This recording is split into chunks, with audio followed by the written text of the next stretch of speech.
नमस्कार, मैं हूं अभिषेक चौहान।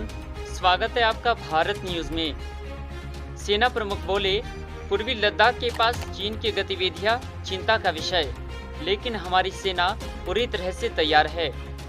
सेना प्रमुख जनरल एमएम नरवणे ने कहा कि चीन जिस तरह से पूर्वी लद्दाख क्षेत्र में सेना की तैनाती बढ़ा रहा है, वह एक चिंता का विषय जरूर है, लेकिन हमारी सेना भी मुंहतोड़ जवाब देने के लिए पूरी तरह से तैयार है।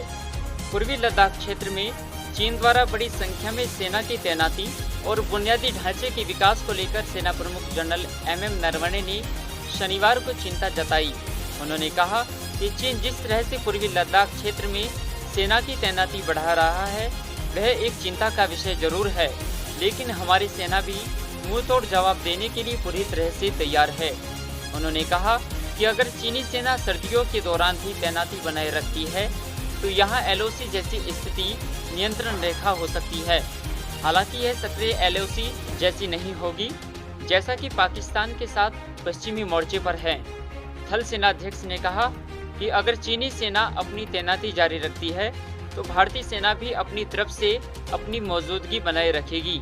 उन्होंने कहा कि पूर्वी लद्दाख में वास्तविक नियंत्रण रेखा एलएसी के साथ कई क्षेत्रों में भारतीय और चीनी सेनाएं लगभग 17 महीनों से गतिरोध पर हैं, लेकिन दोनों पक्ष इस साल बातचीत के बाद कई जगहों से अलग भी हो गए हैं। आर्मी चीफ ने कहा कि हाँ, यह चिंता का विषय है। लगातार वहां पर बड़े निर्माण किए जा रहे हैं। इसका मतलब है कि चीन बॉर्डर वाले इलाकों में लंबे समय तक ठहरने वाला है। हम लोगों ने भी अपनी निगाह बनाए रखी है। अगर वे लोग वहां ठहरेंगे तो हम भी वैसा ही करेंगे। बॉर्डर इलाकों में अपने अड्डे गाड़ेंगे। हम लोग अपने हिस्से वाले क्षेत्र में विकास और निर्माण संबंधी गतिविधियां बढ़ाएंगे। इसके साथ ही वहां पर सैन्य टुकड़ियों को भी भेजा जाएगा। उन्होंने आगे कहा कि मुझे समझ नहीं आ रहा है कि वे लोग ऐसा क्यों कर रहे हैं, खासकर तब जब पूरा विश्व कोरोना जैसी महामारी का सामना कर रहा है। चीन भी अपने स्तर पर काफी चुनौतियों का सामना कर रहा है। इसके बावजूद समझ नहीं आ रहा है कि वे टकराव क्यों चाहते हैं। खैर, जो भी कारण हो, लेकिन उन्होंने जो भी टारगेट सेट किया है उसमें उसे कामयाब होने नहीं दिया जाएगा।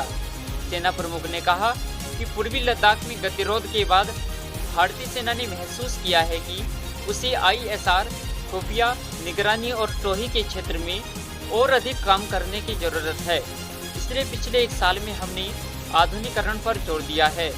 इसी तरह हम आधुनिक हथियार और उपकरण पर भी जोर दे रहे हैं ताकि भविष्य में किसी भी तरह की विकट स्थिति से निपट सके।